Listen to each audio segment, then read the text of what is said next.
There's an old joke in the guitar community that says if ever you want a guitarist to turn down their volume, all you need to do is put some sheet music in front of them and ask them to read it. I might put forward that it's similarly the case you could make a guitarist be quiet by just bringing up the subject of modes or arpeggios and asking for someone in the room to explain it in detail. I'm being partly facetious, but it does seem that the subject of modes in particular is one that introduces a little bit of anxiety or uncertainty about a guitarist's level of comprehension. Now, it shouldn't be the case. The fact of the matter is modes are absolutely everywhere, and with a methodical system, you can understand and employ these great tools, but we need clear explanations as to what exactly is going on. And that's what follows in the masterclass in this video. Jordan Peters teaches an excellent masterclass on all things modes, arpeggios, and chords, and specifically the intersection of those things, which is to say they're really all just shades of the same thing or in some way related very closely to one another. And if we can make that connection, how chords relate to arpeggios or scales, you start to see how we're really just expressing something similar in multiple different ways. Now I'll let Jordan make that case as he does so well. And if you don't know, Jordan has played with The Roots, he's played with The Weeknd, he's played with Lauryn Hill, he's played with everyone. So he is in a particularly advantageous position to be teaching a bunch of aspiring guitarists how to really get their toolbox in order. So we hope you enjoy this class. It's excellent. It has supplementary materials. You'll find those linked below in the description. And I'll leave it to Jordan to unpack this great subject. Enjoy. So basically, the relationship between harmony and melody is really fundamental when you're writing music or soloing or improvising. Choosing, which notes and which scales work over a certain chord or harmony can sometimes be pretty challenging because there's a lot of options available to us when it comes time to choosing what to play over a chord, right? But as we learn more about music theory, we can start to realize that chords and scales are interconnected and they're essentially the same thing, right? So chords exist within scales and scales also exist within chords. There's that relationship there. The word mode is actually a word that I think a lot of people get intimidated by. But modes are actually, they're just scales formed from a parent scale. So for example, C major is a parent scale and D Dorian is one of the modes derived from that scale, right? And actually each mode implies a very specific harmony or chord, right? So therefore we can actually use modes to imply certain chords, right? So we're gonna work our way to talking about modes, but we're gonna build up to it in a way that I think makes sense. And hopefully once we really begin to understand that chord-scale relationship, we can start to see how all these separate concepts or that sound like they might be separate are actually really all interconnected. It's all kind of the same thing, right? So I'm gonna focus more on like the soloing approach. But these concepts can really be applied to composing, songwriting, and anything to do with music, really. But we're going to focus more on like taking a solo. How can I use these things to express myself, right? So there's different approaches that you can take when you're soloing. Some are more melodic based. Some are more like motivic ideas, like having a little fragment of a thing and just sort of milking that as much as you can and moving that through chords. That's a way of doing it. And other ways might be also about bringing out the sound of a specific chord when you're taking a solo, right? But even as effective as melodic and motivic approaches can be, that still requires you to have that really deep understanding of that chord scale relationship, right? In other words, what scale can I use over this chord right now? Right, so you need to know that in order, because if you're going to make, a motivic idea, you got to know how to move that through the chord or whatever, right? So that is essentially what we're going to be focusing on. So the first thing you want to consider is context, right? So stylistic context, harmonic context, those things will more or less dictate the approach and how you're going to move through the harmony, right?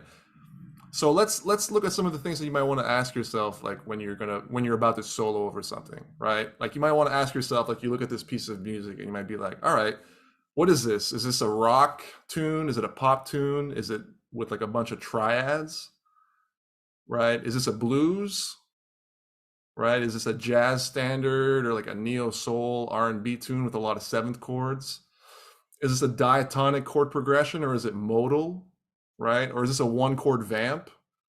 All these different things will lead to different approaches, right? So for example, a one chord vamp, that gives you a lot more liberty with your note choices, right? If you have one chord to solo on, like a funk tune or something, that's, you got a lot of options there because there's not a lot of harmonic movement, right? So you can create movement in your solo by using different techniques, right? Tension and release, modal mixture, which is something that we're going to talk about, which is basically the idea of like changing modes over one chord to bring out a different color of the chord. But we're going to talk about that a little bit more.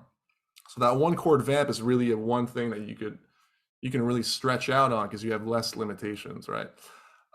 If it's a blues, well, a blues is a style that has a very strong identity, right? Like it has a really strong language already, and it kind of has like a template on how to approach it, right? So if you're going to play over a blues, you know, you use certain tools like the blues scales, major and minor blues scales, right? That's always a strong choice.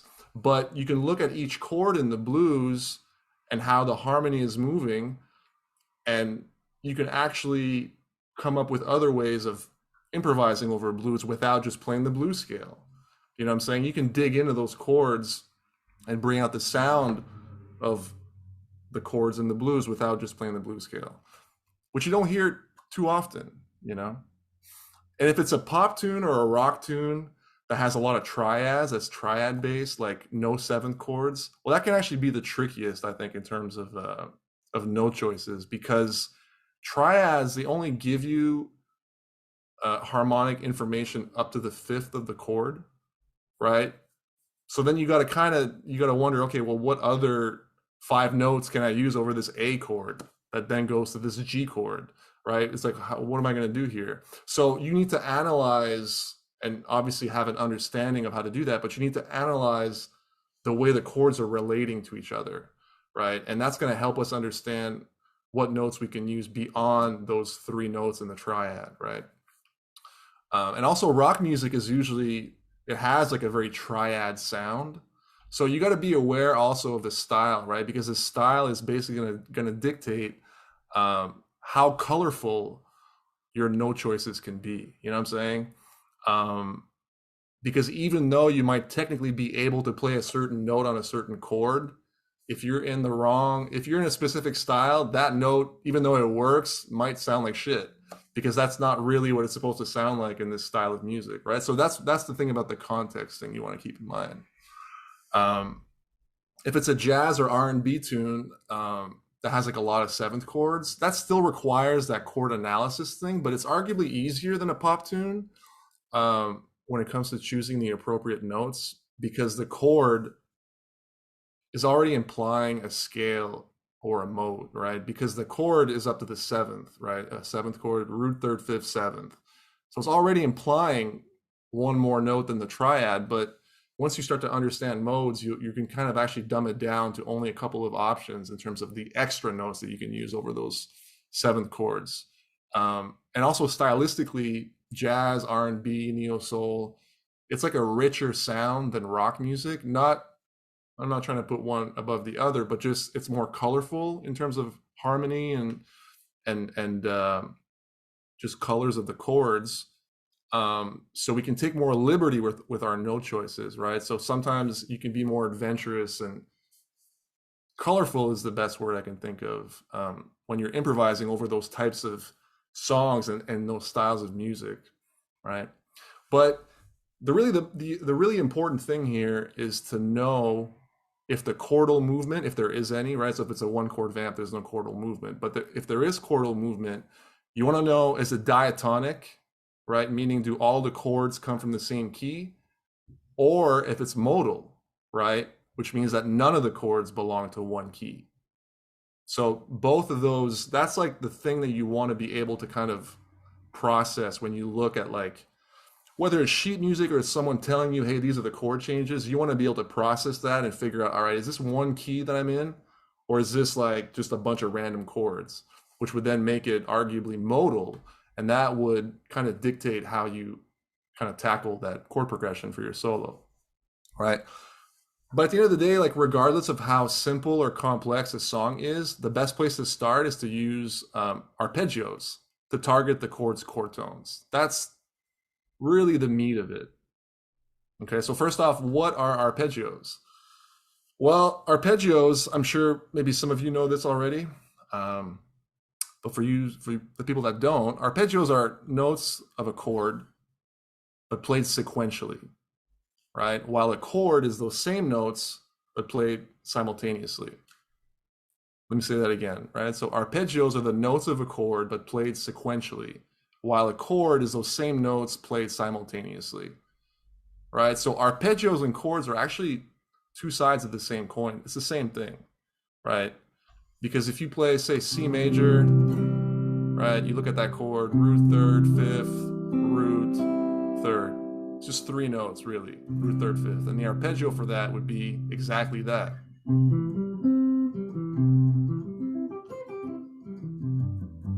Right, so I'm just playing root third, fifth in the chord, I'm playing root third, fifth in the arpeggio, right? So it's the exact same notes. And since those notes from the arpeggio are all in the chord, then we know that any of those notes are going to work melodically against the chord, right? So, okay, so remember I said when soloing, we can use arpeggios to target the chord tones.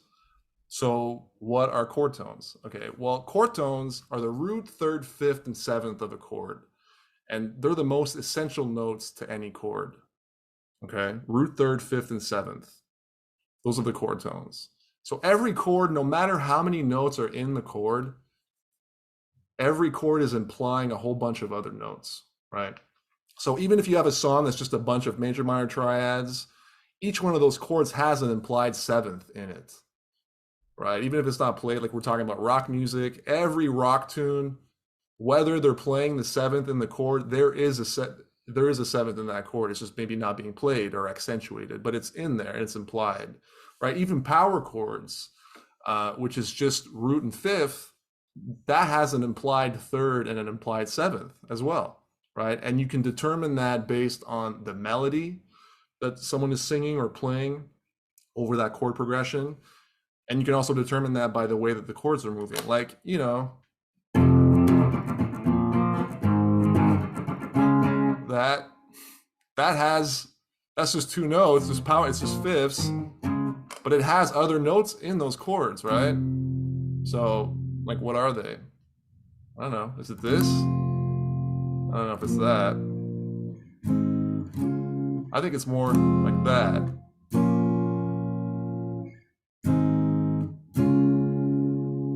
Right? But that's for another topic. But the point is that those power chords, they're implying a specific, they're a lot more information than just root and fifth. All right. So anyways, back to the chord tones. So we can think of chord tones as the building blocks of a chord, right? So oftentimes an arpeggio will actually end up having the same notes as the chord tones. They're going to be the exact same notes oftentimes, because if you arpeggiate a chord from the root up to the seventh, you end up with the chord tones, right? Chord tones are root, third, fifth, and seventh. Arpeggios arpeggiate chords that are built in thirds. So if you arpeggiate from the bottom up, root to seventh, you're going to get the chord tones, right? So C7 chord, root, third, fifth, seventh. That arpeggio is root, third, fifth, seventh, right? It's the same notes. But some chords and arpeggios, they might include notes that go higher than the seventh, right? Such as the ninth, the 11th, and the 13th. So the ninth, 11th, and 13th are really just the second, fourth, and sixth degree of a scale, right? And we call them ninth, 11th, and 13th as opposed to second, fourth, and sixth, because in the context of chords that are built in intervals of thirds, those notes, the second, fourth, and sixth, they occur above the seventh of the chord, right? Root, third, fifth, seventh, ninth, which is the second, 11, 13. So a 9, 11, and 13, we call those extensions because they extend above the seventh of the chord, right? And unlike the chord tones, which are root, third, fifth, seventh, the extensions are less stable. And we often think of the extensions as the color notes, right? So the chord tones are the stable notes, and the extensions above the seventh are really the color notes, right? So if we have, for example, if we have a C9 chord, which is essentially a C7 chord with a ninth and an added extension, which is the ninth in this case, we can play a C9 arpeggio or any of the notes of the C9 arpeggio against that C9 chord, right? And then a C9 arpeggio would just be a C7 arpeggio with a ninth. It would be exactly like the chord. We could play any of those notes, and we know that they're going to work well against that chord, even though one of the notes, the ninth, is not a chord tone. And it's going to work well because the ninth is in this chord, right? So all those notes, if you're taking a solo, you can use those notes and lean into them, and you know it's going to work well against that chord because it's in the chord, right? But sometimes, say you're playing with someone, an accompanist, and they're playing C7, no ninth, right? You can still choose to play a C9 arpeggio or any of those notes to imply the color sound of the ninth, right? But since the chord doesn't tell you which extension to use, you need to look again at the context of the chord and the chords around it to sort of determine whether or not the ninth is going to sound good on that C7 chord. But we're going to come back, and that's again the context thing and sort of being able to analyze, but we're going to come back to that. But just so that you know, just the thing to grab from all this for now is that chord tones are the root, third, fifth, and seventh. Those are the chord tones, and they're the stable notes. That's really what it is that the chord tones are the stable notes, and you can use our arpeggios to play them, right? And you can also use arpeggios to imply different colors in a chord, right? So that's what you want to kind of grab from that. But as a footnote for now, maybe we can talk quickly about how to play arpeggios on guitar, right? So when you're laying out your arpeggios on the neck, you want to relate them to the 5 scale forms, basically, right? So for example, if you take the 6-string front form, C major,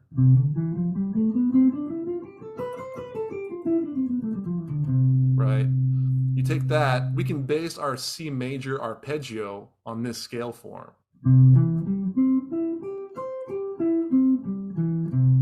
Right? So you can think about it as like you're setting up to play the scale, but you're just going to play the root, third, and fifth. So you're just skipping all the other notes that you don't need, right?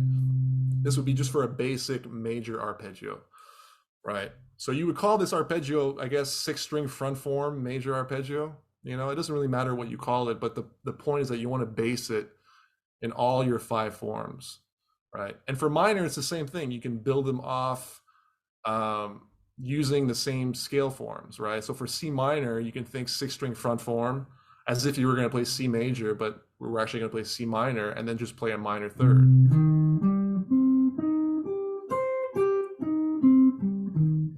Right. But in minor, you might want to experiment with different fingering sometimes because it just sits a little bit better. Like to go like this, where you have to kind of stretch out, is a little awkward maybe. So you can start the form with your first finger, which is kind of closer to like the minor pentatonic shape that everybody knows, right? So you can play it like this, right? So I'm going to share a little kind of exercise. Someone said something. Robert Glasper has an hey Austin. Robert Glasper has an interesting interpretation of those Nirvana power chords. Yeah, he does, right?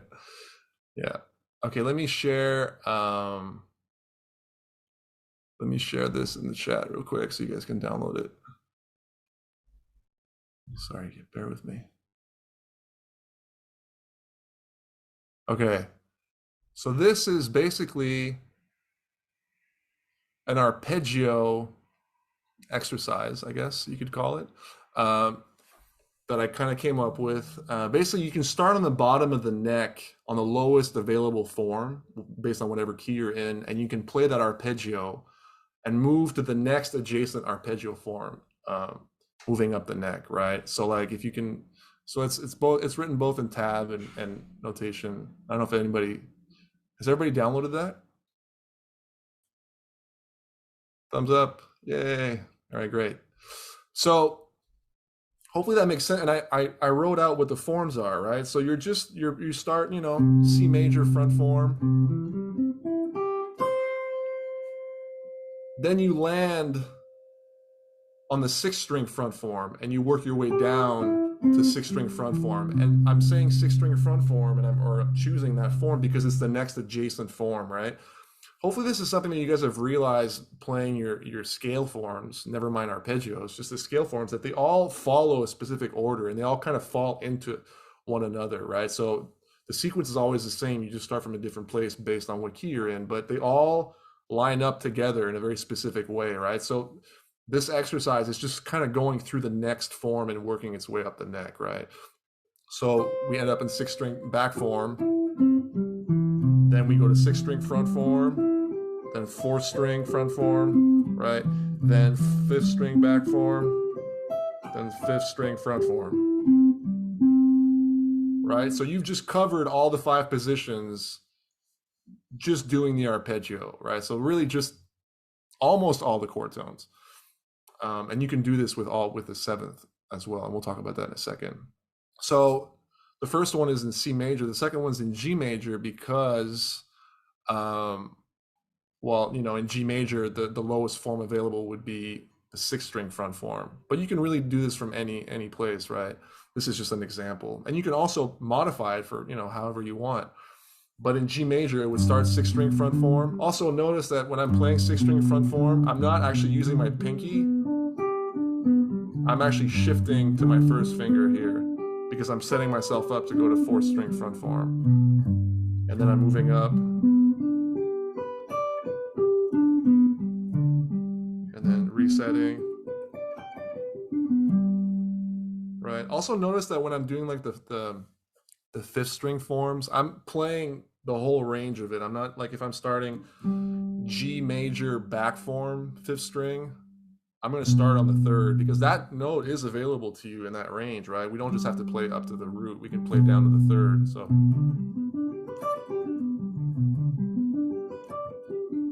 I'm sorry. Right, 5th root. Just a little side note there. But that's, running through those arpeggios like that really starts to open the neck up in a different way than the scales do, because now you can kind of just see those hot spots, right? Those pillars. I like to think of them as pillars, these chord tones, right? They're the important notes. And everything around that is just color, right? So we can start to think about it in that way and just start to visualize the arpeggios, right? Major and minor. But obviously there's other arpeggios, right? The important ones that you might want to really get to know now are the ones that go up to the 7th, right? So we can approach them in the same way that I just did with the basic major minor ones. You just add the 7th, whether it's major 7 or flat 7, right? So the ones you want to know, for now, I'm just going to do them in 6th string front form. But again, you do them in every position, and you can even use these exercises and just add a 7th. If you want to make it major 7, you want to make it dominant 7th, you just add the 7th, and it's the same thing, right? The forms, you can sort of tweak them based on whatever you need. So major 7th in the 6th string front form would look like this, just adding a major 7, right? Dominant 7th, you're adding a flat 7, right? I'm also, whenever I do that 6th string front form, I often shift my fingering so that I end up on the root here with my 1st finger as opposed to my pinky. But that's just a preference. Again, the fingerings, you just kind of have to do whatever works well for you. And you also have to be ready to kind of change your fingering based on the situation. It's more about like knowing where the notes are, right? So the next one will be minor 7, which you can also start with your 1st finger, right? And then minor 7 flat 5 or half diminished. it's just a diminished triad with a flat seventh, right? I ran through these a little quickly, but major seven is major with a major seventh. Dominant seventh is major with a flat seventh. Minor seventh is a minor triad with a flat seventh. And half diminished or minor seven flat five is a diminished triad with a flat seven. Right? The only one we didn't do is the fully diminished, but that's just doesn't actually exist in the major scale, and we don't need to talk about it right now. But if you want to dive into that on your own, you're more than welcome to. So you want to practice these in all the 5 positions, but really knowing the ones that you really want to know, especially for the 7th ones, it's just the ones that are basically the 6th and 5th string front forms. You want to maybe focus on those, having those under your fingers. That's a good place to start. Okay, so all these arpeggios basically give you all the basic tools to pretty much solo over any chord progression, right? When you have all these arpeggios, the types of chords that you're going to encounter are basically these types of chords. Major chords, minor chords, major 7 chords, dominant 7th chords, minor 7 chords, half diminished, and sometimes diminished. But anything else is just color on top, right? And for now, the focus is just to realize that, okay, the color on top is cool. Let's just focus on the main notes first, and then the colors around that, it's just, that's easy to figure out, actually, right? So maybe another footnote I can make before I start doing some playing, it's just, when you're like maybe saying, all right, I'm just going to play arpeggios in this solo and just focus on the chord tones or whatever, sometimes that can sound like, hey, this person is just playing arpeggios. And you don't want that, right? You don't want to sound like you're just playing arpeggios. So you want to add some musicality to this, right? And you can do that in a lot of different ways. You can invert them, which basically would mean like you'd start on a different part of the arpeggio. So like C7, you can start on the 3rd, right? On the 5th, on the flat 7th, right? You could kind of start your arpeggio from a different place. You don't have to start on the root all the time, right? You can create melodic patterns. You can leap from different notes of the arpeggio. I'm not going to go too much into detail with that, but because I could talk about that all day. But, you know, there's things like pivoting, which is basically if you start on the note, and then if you were going to play an arpeggio ascending, like, right, and you're going to go root to 3rd, you could go root down the octave to 3rd. So you've shifted or pivoted, right? So instead of going, you go, right? So that's a technique where you can, and that's pretty big in like bebop and like jazz vocabulary, where almost like when a piano player runs out of space, they'll pivot the arpeggio to go down an octave, right? Or down an octave to the next chord tone that they're about to play. So that's a thing that you can do as well. You can also approach them chromatically, right? So you could go, right? You might not want to do that like that, but you can approach one,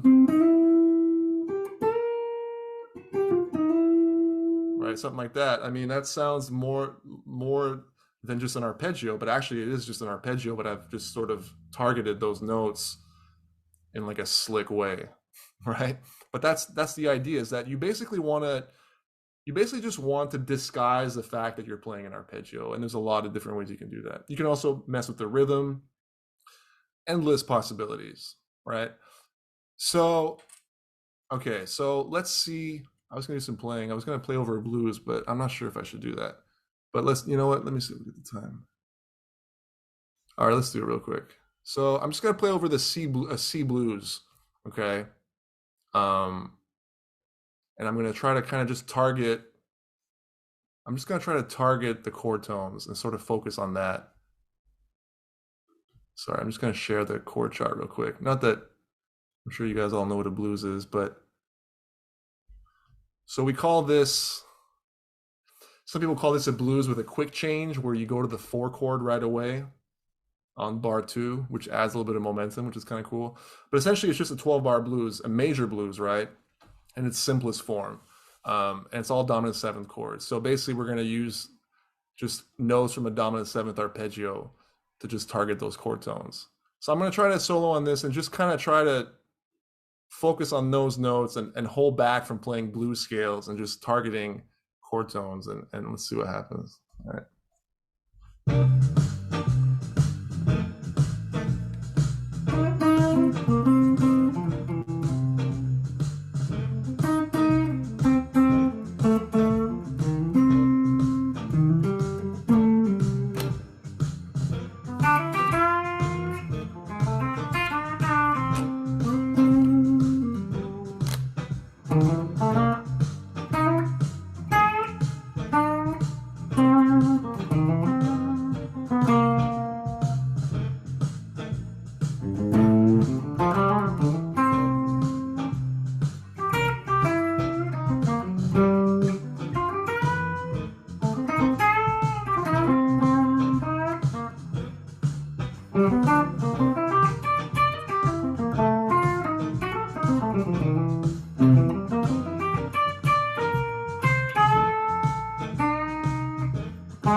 Right, so hopefully you could hear, thanks, Adam.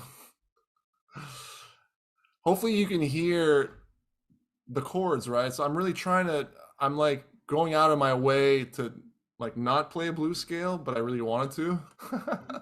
But the point is that you can mix that stuff up, right? Like you can start off by making an exercise and limiting yourself to just doing those arpeggios, because it's essentially telling you you're figuring out what's the meat in here. Like if I'm just playing a minor blues scale over a dominant seventh chord, you're not hearing a dominant seventh chord, and that's cool sometimes, but that's not what the harmony is, right? So you want to, it's almost like you want to get into a place where you don't need anybody accompanying you to tell the listener what the chord is. You want to be able to like spell out, without sounding like an exercise. You want to be able to kind of bring out the sound of harmony without needing someone to do it for you in a chord, right? So that's kind of the purpose of this stuff. All right, so let's try something else. Let's try the song that I've given to a few of my students, which I'm sure you all know, called Hotel California. Yay! So I really like this song because, I think it's a great song, but it's actually pretty deceivingly complex harmonically, right? Because it's not always obvious where the harmony, like where the tonal center is. There's a couple of little things that happen in this song where you're like, oh shit, I thought it was in this key, but it's actually, then it's going here, right? So this is like a perfect kind of scenario where you're like, oh man, what can I play over these chords? Like, I don't know what key I'm in, like what do I, and it's only triads, right? There's no seventh chord. So it's like, and it's rock. So it's like, man, I can't just like lean on like the dominant seventh on this chord, because first of all, I don't know if there's a seventh or whatever, but anyways, the point is you can just use major minor arpeggios. So I don't know if you guys downloaded the chart, but we can look at it real quick. I'm just going to play over the verse part. But these are just major minor triads, right? So if you had to solo over this, it might be like, oh shit, what am I gonna play, right? Well, arpeggios and chord tones. In this case, up to the third or to the fifth, right? So just targeting root, third, fifth, and doing it in creative ways, right? So the first time I'm just gonna kind of only try to target chord tones, and really, again, my goal is to bring out the sound of each chord, right? And I can experiment with the chromatic approaches, the chord tones, bending.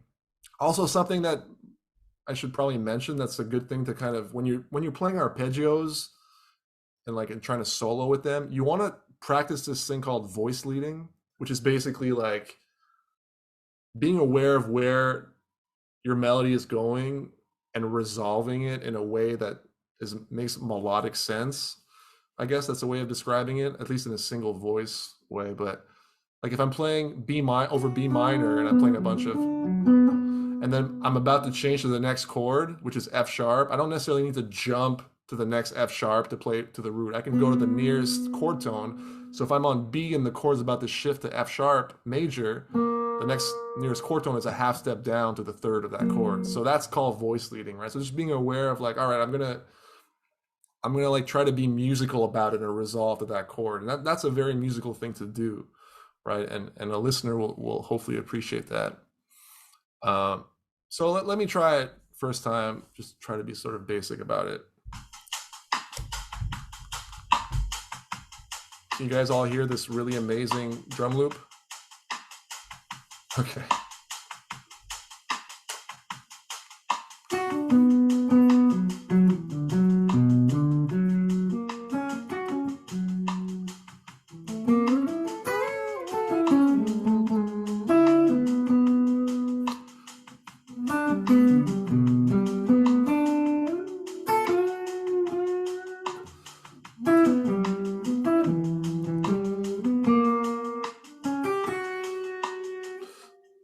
Oh, sorry.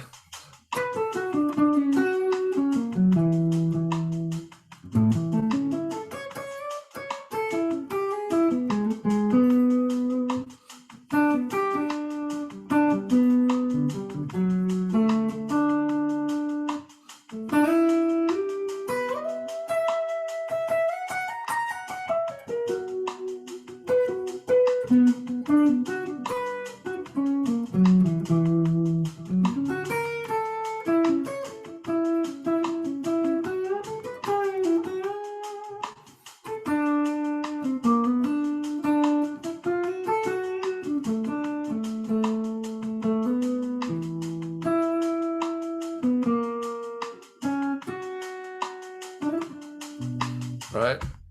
So something like that, where hopefully you can hear the chords, right? Like I'm not. Thanks, Glenn. You can hear the chords, and there's no harmony playing accompanying the accompanying me right now, right? So I'm just trying to, and that's another reason why I'm overly maybe aware of targeting chord tones, because I want someone to hear what the chord is, right? So you can start messing with that kind of stuff like that, and then you might want to take a second crack at it and be like, all right, now I'm gonna kind of think more about like I'm still gonna lean on those chord tones, but I'm gonna like see what's around the chord tones, right? Like start to experiment a little bit. And you might fall on your face at first, and that's cool because that's kind of how you figure this stuff out. Before understanding the theory, you want to just sort of dive in and like, all right, I know the chord tones are here. These are my safe spots that I can lean or stand on essentially, right? And then I can kind of venture around them, right? You're only a half step or a whole step away from a right note at every time, right? If you're on a note and you decide to go up, if you go up a half step, you got two chances, right? You go up a half step or a whole step, one of those is going to be right. Right? Just try to remember that. Okay, so all right, I'm going to try it again. Just maybe try to venture a little bit around the chord tones.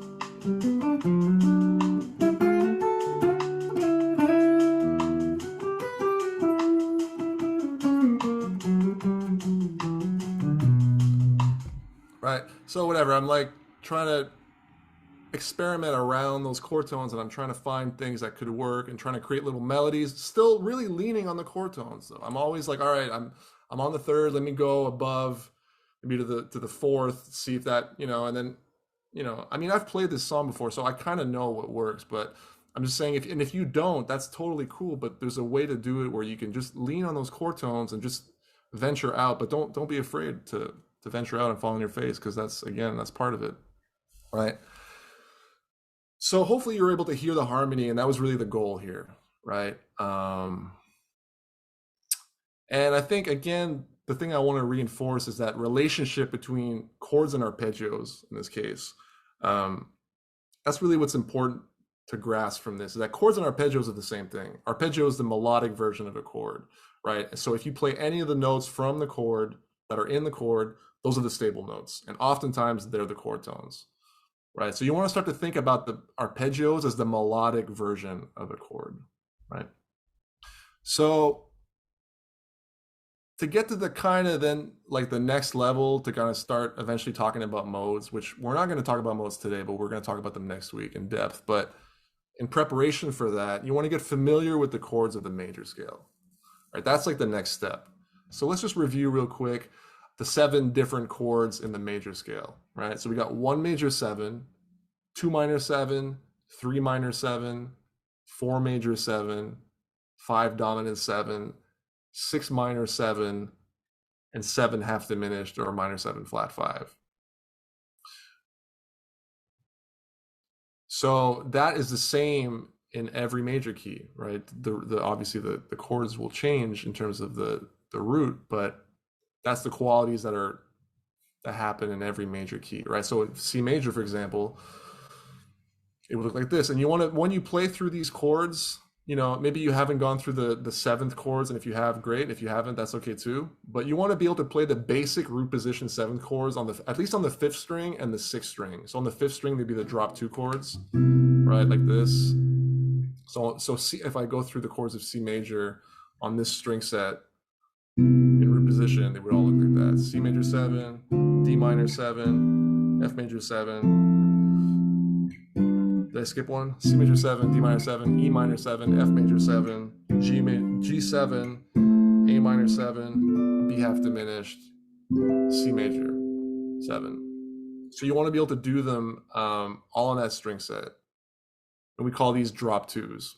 We don't have to go into why they're called that right now, but just being able to know those root position ones on this string set, and also then on the sixth string as a sixth string root position, we call these drop three chords. But again, you don't have to worry about why they're called that, but just these 40 things, right?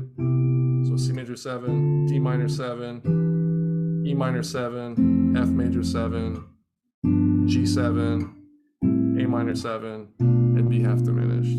Right, so you want to be able to play those basic root position seventh chords, right? So you can start to kind of, and then expand from the to the inversions, but just the root position ones are really great to know. And again, you can link those to the reason why I was saying you should learn your arpeggios.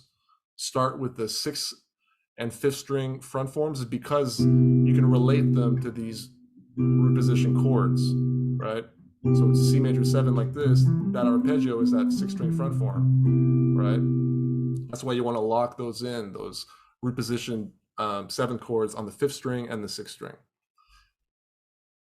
Okay, so you want to be able to play them, but then the next step is obviously, you know, based on what we're talking about, is to be able to arpeggiate them.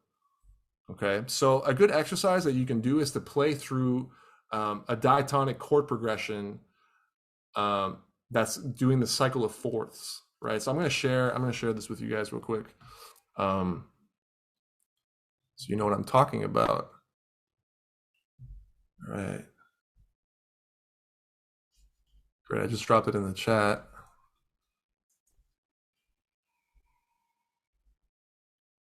So this is a really good exercise because it takes you through all the chords in a key. Right now we're in C major, but essentially what it's doing is it's starting on the one chord and it's moving in the cycle of fourths, right?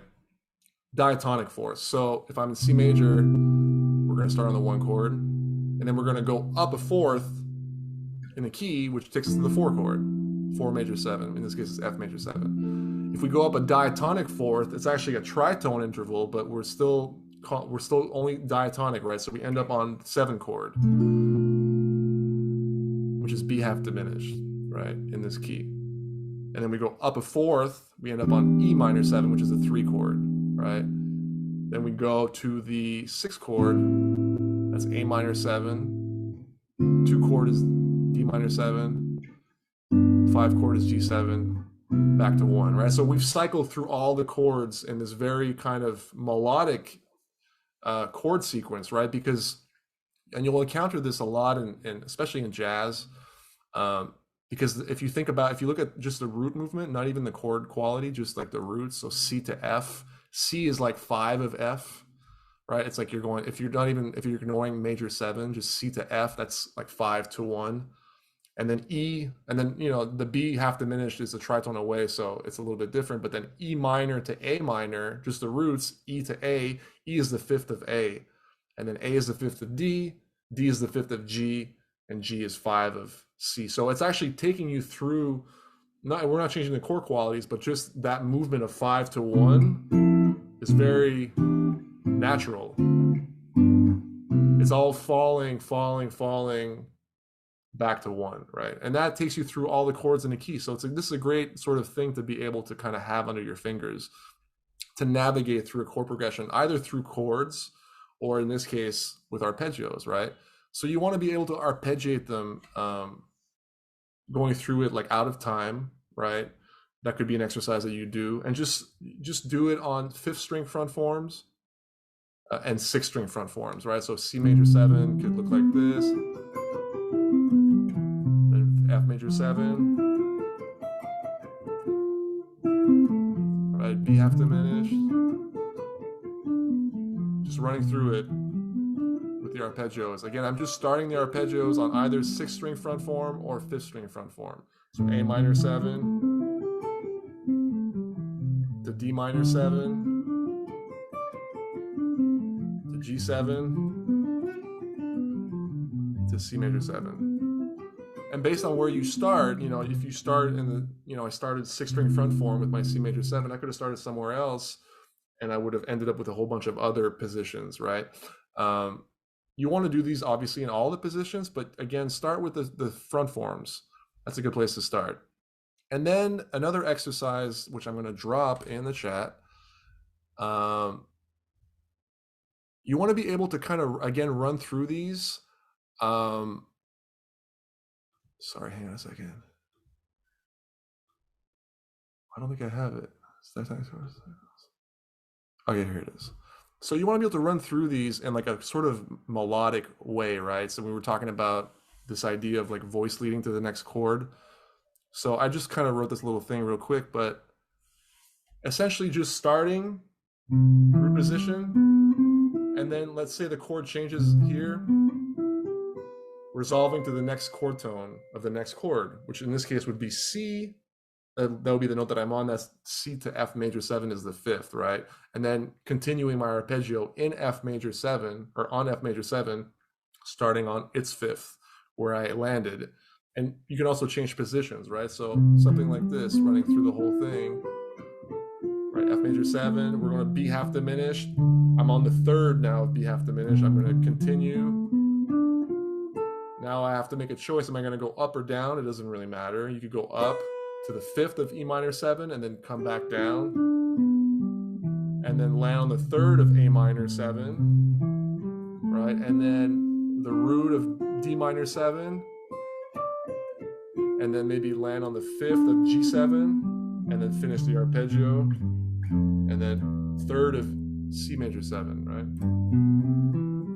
So just being able to do that out of time, just like finding little ways of connecting your arpeggios in this very like voice leading kind of way is like really eye-opening, because it breaks you out of your comfort zone. I mean, really hard, but it also just forces you to find these connections and to start being comfortable starting an arpeggio from a different chord tone other than the roots, right?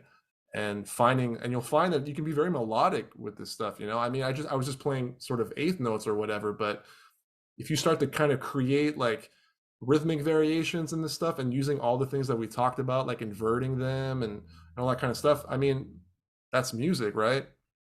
More than playing a scale, because again, you're hearing harmony as you're playing this stuff.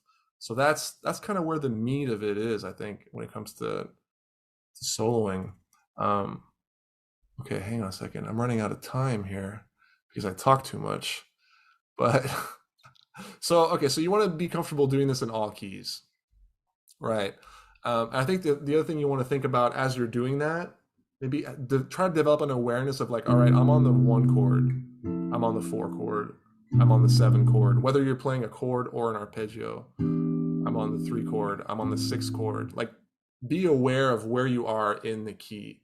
That's something that's important to realize, because even playing a very basic song, having that skill is pretty crucial, and when music gets more complex, that kind of little basic thing doesn't really change. It doesn't really matter how complex the chord is. So let's do another playing example with like a 5 minutes left. We're going to take one. I had 2 more examples. We'll just take one.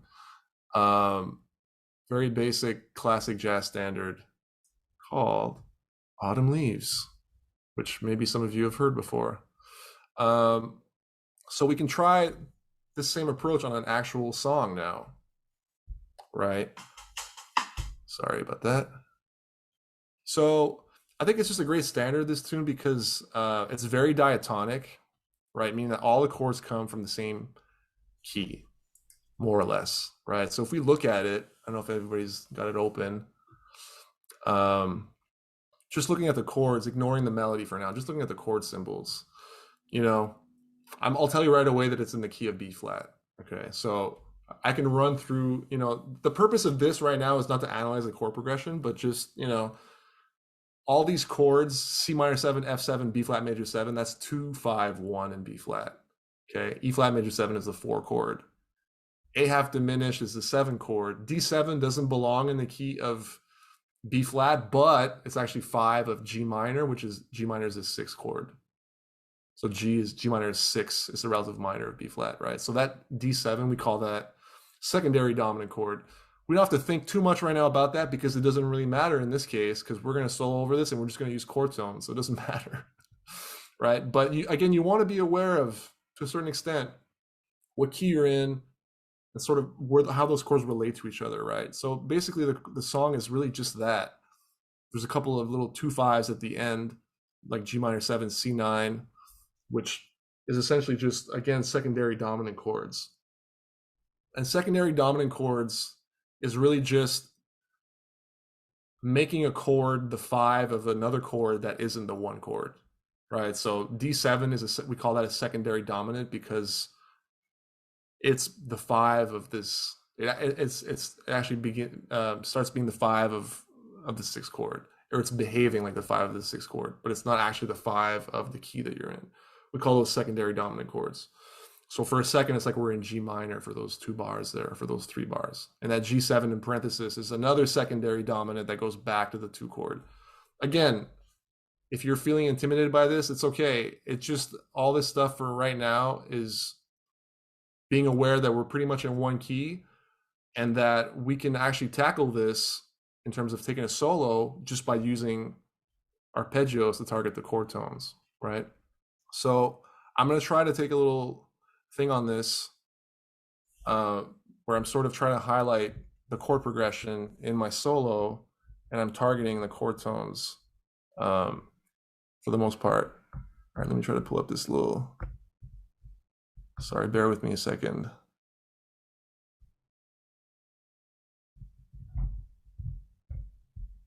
Sorry.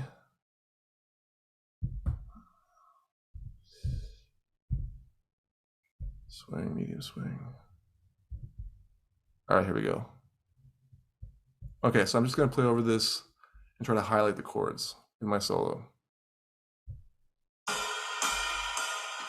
1, 2, 3, 4.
So I was really trying to like at the beginning, and for most of it, be as basic as possible. Like just I'm playing literally just playing arpeggios for the most part, and then when I'm not, I'm trying to connect a chord tone to another chord tone. And again, at this point, in our talk, we haven't talked about those extra notes yet.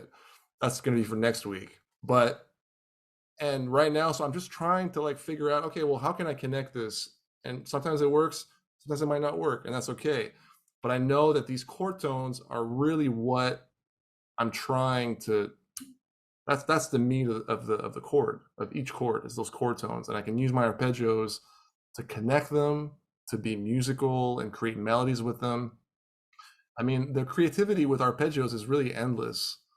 Um, so yeah, I mean, I actually had another thing to do, but I think I'm just gonna stop it here for today. But hopefully, you can see that like the importance of arpeggios, right? It's not just in soloing, but also in music in general, because it's really the skeleton of a chord, right? And it will often, most often, be the chord tones. Um, so those are the most stable note choices that you can make. Chord tones. Use the arpeggio to target your chord tones, right?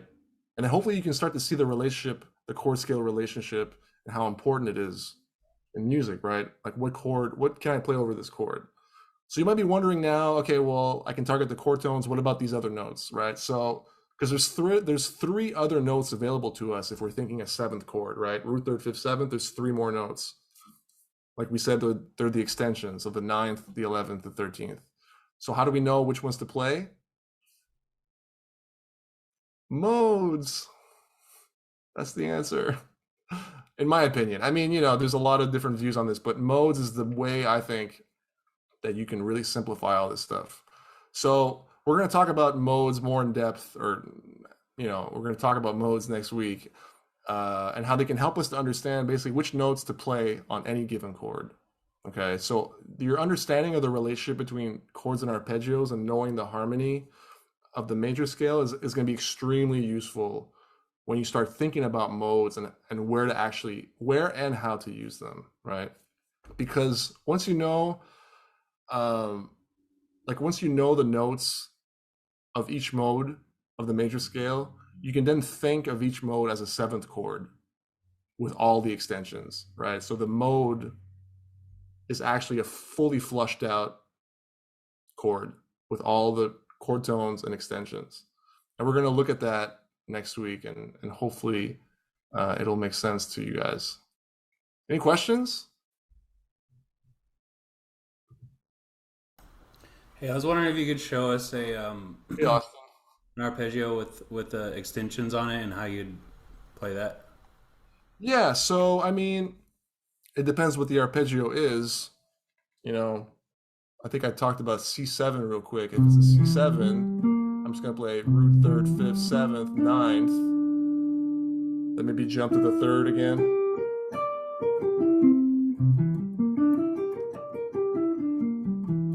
Maybe something like that. I don't think it really matters how you play. You can make an exercise out of it, and that's cool. But when it comes to like actually using it in music, again, the point is not to run an arpeggio through a song.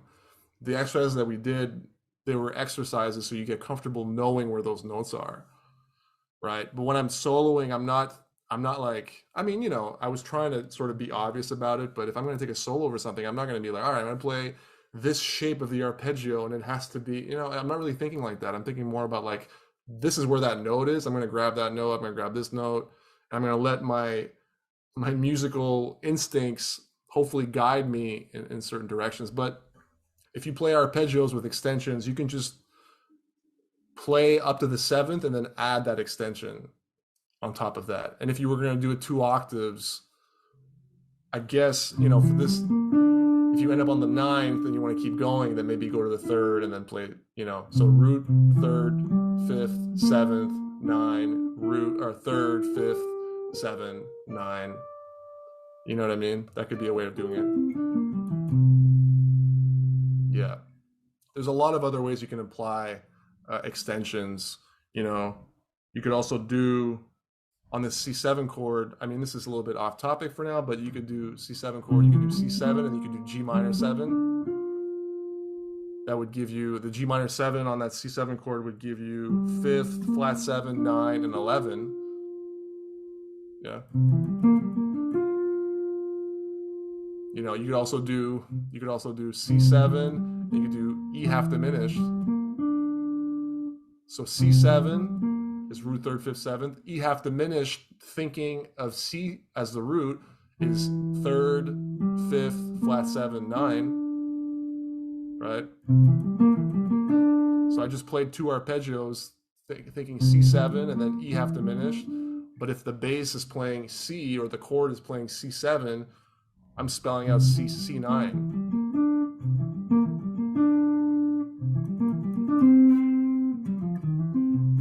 Right? Does that make sense? Yeah, I feel like a lot of times guys will just they throw the 9 and 11 in on an arpeggio based lick and then they come back to like the root or the seventh like Totally. you know, Totally. hit that ninth as like a little accent and then they come back into Exactly. Yeah.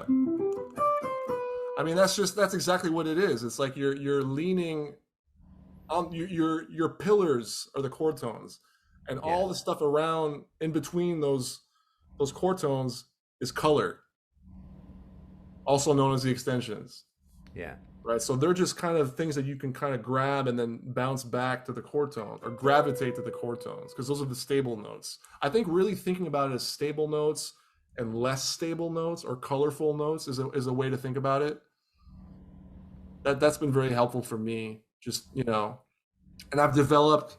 I mean, I've been doing this for a long time, so I've gotten to the point where I can see those hot spots. I can see the chord tones based on what chord I'm playing on. I can see them, and I can kind of see what's around it. And if I want to venture off of them, I can do that. And if I want to go completely off, I can do that too, and still know where the chord tones are when I want to land back on my feet. You know. Yeah. Cool. All right. Thanks, everybody. It was great.